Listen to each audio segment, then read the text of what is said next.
What's going on, everybody? Adam here with eTrailer. Today we're going to be taking a look at the Thule TracRac TracOne ladder rack on our 2020 Chevrolet Silverado. So this ladder rack system is going to be a no drill install. So really all we need is an Allen tool to adjust everything and get it nice and secured to the bed of our truck.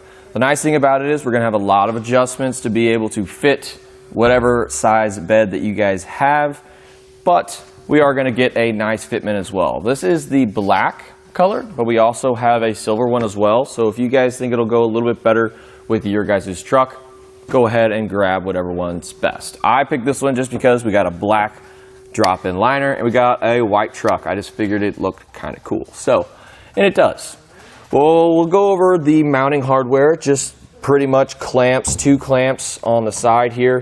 And notice we do have a drop-in liner, so don't really be scared to grab a ladder rack, just because with this drop-in liner, it works great. Even if it does come out a little bit more, we can modify the drop-in liner a little bit to get a good fit.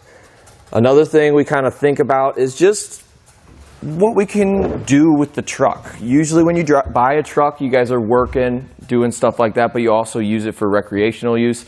This way, if you guys are hauling a couple ladders or something like that, you'll still have some room to put some bikes in here, some gear, and also if you guys have a toolbox or something like that, I don't think it really will affect the fitment of the ladder rack. So if you're really looking to maximize your bed, this is definitely one way to do it. So we are going to have a T-track on top. So what comes with the kit is going to be these little secures here, and all we really need to do is just twist these, loosen them up, and we're going to be able to slide them along the 65-inch rail that we have here. So this will be great just for your ladders or something like that.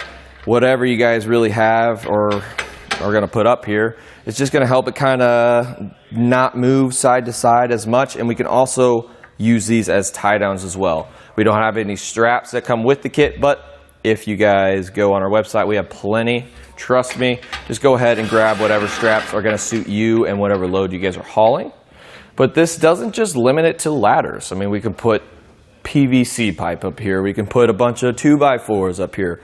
A lot of different stuff we can put up onto the ladder rack to make it yours. So I've actually seen a couple people put some kayak carriers up on top of here just so they can put all of their gear and stuff like that in the bed of their truck, like bikes and stuff like that, but then they can bring their kayaks along with them whenever you're going on some weekend trip. So this isn't really just for work. It can be for recreational use as well. So obviously we are going to have a little bit more wind resistance whenever we have a ladder rack on compared to when we don't, but they did take that into consideration.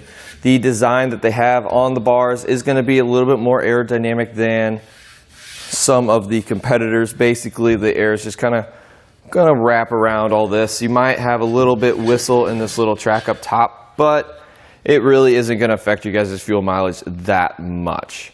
At the end of the day, we're just looking to kind of maximize our bed, and this is a great way to do it because we are going to have about 800 pounds of weight capacity for the ladder rack. So we can fit a lot of stuff up on here, and then also we can fit a lot of stuff underneath of it, which is awesome. And it isn't going to really rust away over time, so if you guys do just want to just keep it on here just because either you like the look or you use it constantly, you don't really have to worry about it rusting away. It is made of a high quality aluminum, and it has an E-coat, which is an extremely durable coat, which isn't really going to chip away or anything like that. And it really is very minimal work to double the capacity of the bed of our truck. So let's just go ahead and show you guys how we installed it. First things first, let's just go ahead and get the bars up. One thing we really need to pay attention to is where our feet are going to be. We want them facing in towards each other.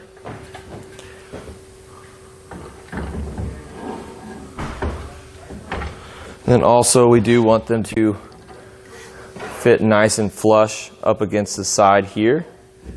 So if it's not necessarily very tight, if you come up here, this guy, and there's one more on the other side, just loosen those and you'll be able to adjust these feet to fit your guys' bed.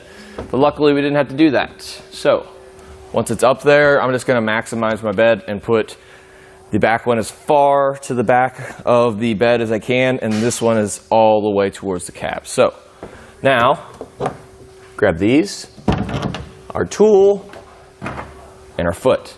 We're going to have 2 on each side.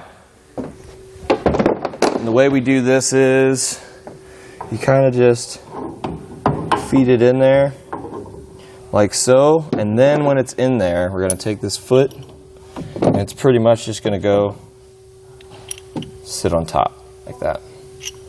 So, and I do recommend putting these on after we get them underneath the lip of our bed. And there we go. And then we can go ahead and kind of just tighten it up. I like to just do it with my hands to start.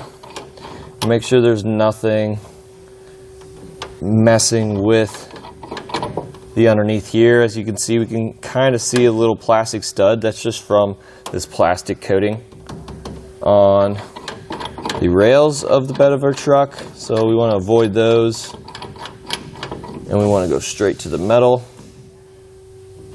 And then we can do the same exact thing for our second one, 2 for each, and then the same thing on the other side.